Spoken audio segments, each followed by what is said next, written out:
Tim, what's going to happen to Retro Pack? The original Retro Pack 1 in 2008 is getting re-released and reprinted in North America in 2024.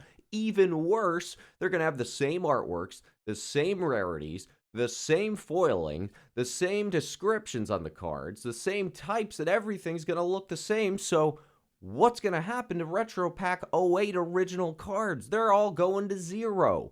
This is a catastrophic event for anybody who invested in Retro Pack 1 from 08, the EU European exclusive release.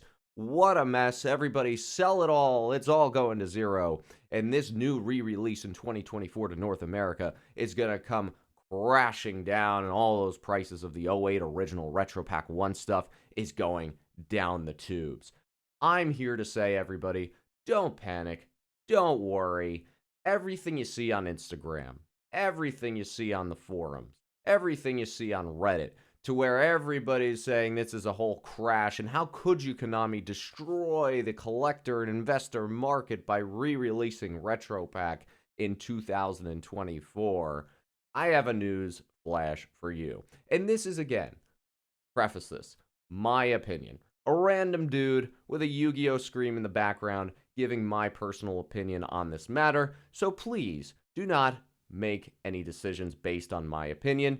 We are all adults. Use your own discretion and make your own investment decisions. Now, from my personal perspective, this is what I believe is going on, and this is what I believe is going to happen to the Retro Pack market. I do not think that Retro Pack 08 original RP01 stuff is going to zero. I don't think that, if anything, you'll see maybe 10% decline. If anything, maybe if you really want to be ballsy, 25% declines on Retro Pack 1, and that's being really, really negative here. Let's be honest.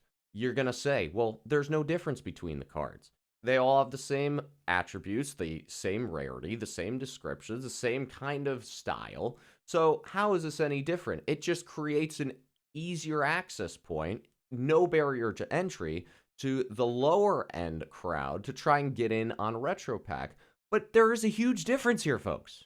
A massive difference.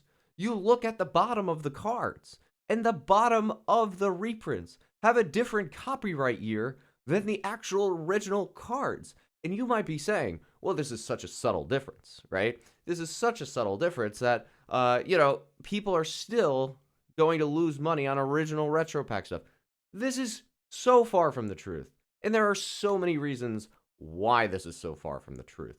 If you look at the original LOB Blue Eyes, people on a PSA 10, for example, let's just say, people pay tens of thousands of dollars more for the first edition stamp on an LOB Blue Eyes than they do on the original Unlimited. And even more than that, they pay even less for the reprint LOB from 2022, those legendary collection boxes. So people can distinguish between different variants of the card, even if the card has the same artwork, even if the card has the same description underneath the artwork, even if the card looks the exact same. People will pay tens of thousands of dollars premium for a first edition stamp. You go to Pokemon, and you've got a Charizard first edition base set versus Charizard Unlimited Edition base set. You're talking hundreds of thousands of dollars difference for the PSA 10 just because the one, in addition to Shadowless, has a first edition stamp. Fossil, Jungle, the same story continues. Same exact card, one's Unlimited, one's first edition. People are paying massive premiums for a first edition stamp. So how is that any different than Retro Pack 1 having a different copyright on the bottom of the card, right? The card could look the exact same. We've seen it in Yu-Gi-Oh! Yu-Gi-Oh! Reprints everything to oblivion. Yu-Gi-Oh! Reprints everything 8,000 times because they just feel like we don't have enough of the same card, even though there's millions upon millions, if not billions, of cards in circulation. But they go ahead as a money grab and reprint everything like they're doing with Retro Pack 1. I'll be honest with you. This RP01 reprint in 2024 is a serious money grab by Konami to try and boost those profits and also give collectors, well, not investors, but more of a collector's access to a cheaper entry point on these cool old cards, right?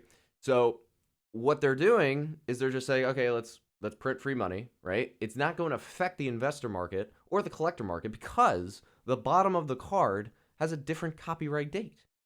This is no different than the first series or first edition variant of any card ever made in existence. Then the Alpha, Beta, Unlimited Black Lotus, right? There's 3 variants, and each variant goes for significantly more money than the other one, even though the artwork of a Black Lotus is the same, right? So why is everybody panicking that a Retro Pack 1 is going down the tubes and going down the drain when even though the art, even though the card design, even though the rarity is all the same, there's different copyright. There is a difference between the cards, folks. Is it massive? No. Absolutely, it's not a massive difference. But is a first edition symbol massive difference from an unlimited symbol? Is a first edition anything really that different than another card? No, it isn't. But people pay tens of thousands for the first edition, for the first variant, for the first wave, because they know it's the first. So, Retro Pack 1, we know that there is a difference between the first and between the reprint 16 years later.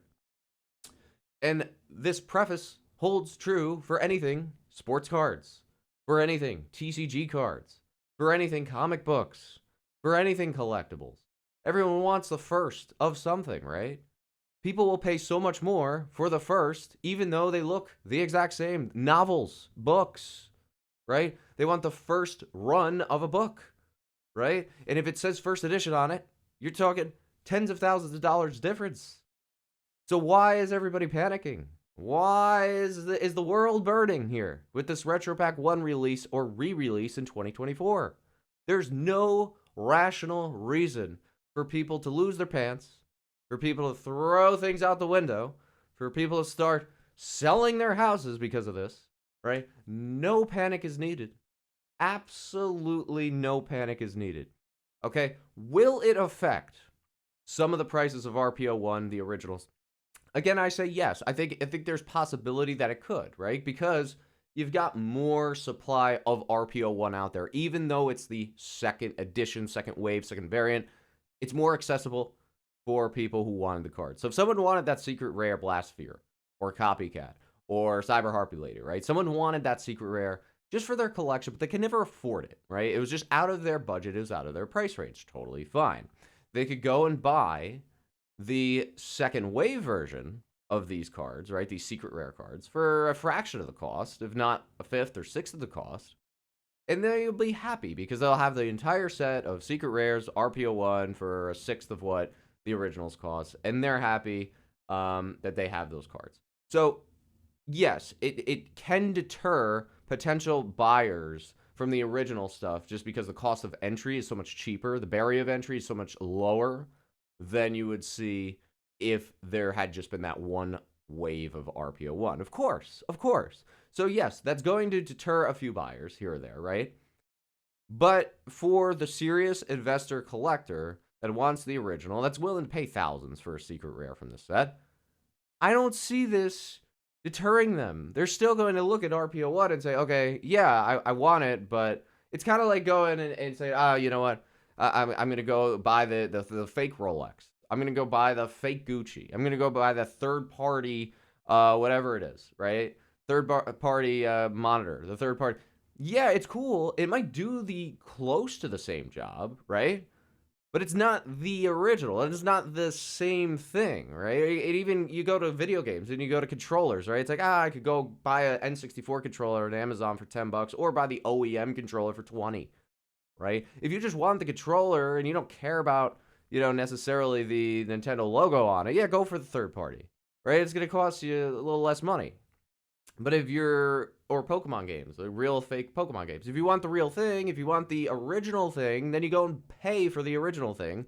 And there's still a huge market for that stuff, right? So I don't know why anyone is worried. I don't know why anyone's concerned. I don't know why anyone is bashing Konami I do think it is a money grab by Konami, like I said, but I don't think that this is going to affect the RP01 original market at all. And this is coming from someone that has no RP01. I never liked RP01. I never was a fan of RetroPack. Everyone loved it. I'm just the third party guy looking from the outside, looking through the window of all the people that have RetroPack. And if I had RetroPack 1, would I be happy about it? No, I wouldn't be happy about a re-release if I had it.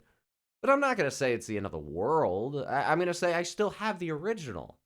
So, yeah. Could it affect the market a tad? I think sure. It's realistic because, again, you could get a cheaper variant of the same thing for a lot lower cost.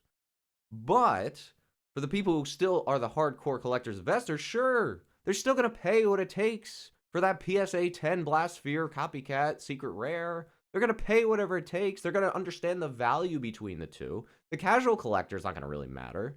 But for the serious collector, the high-end collector, and the investor, you've still got that market. And that market's not changing. Unless they actually had the same exact card with the same copyright dates on the bottom. That would be a huge problem. That would be cause for catastrophic disaster. But it's not the case. The cards are different. There's nothing to worry about here. What do you guys think about the RetroPack reprint? I think it's a cool money grab. I think you're not going to see a massive decline of prices.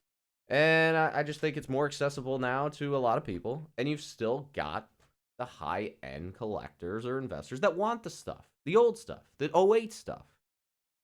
What do you guys think? Hope you guys enjoyed this video. Till next time, YugiohTube signing out.